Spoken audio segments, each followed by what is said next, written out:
Hi, this is Devin from Vive Health.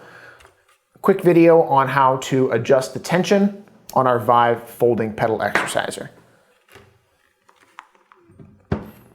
So we have our tension knob here.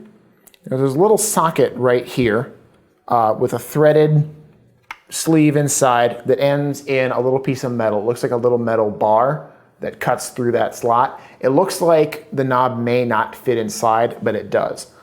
Now what you'll do is get that in there to begin with, and you'll sort of feel around for the right angle to fit the knob in. You'd think you'd fit the knob in directly perpendicular to the frame, but it actually fits in at a slightly flatter angle.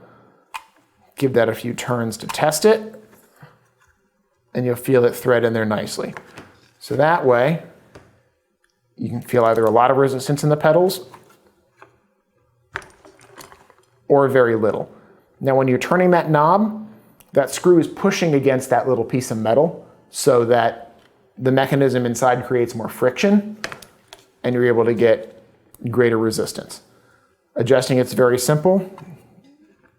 Half a turn, a whole turn to really drastically see a difference in resistance.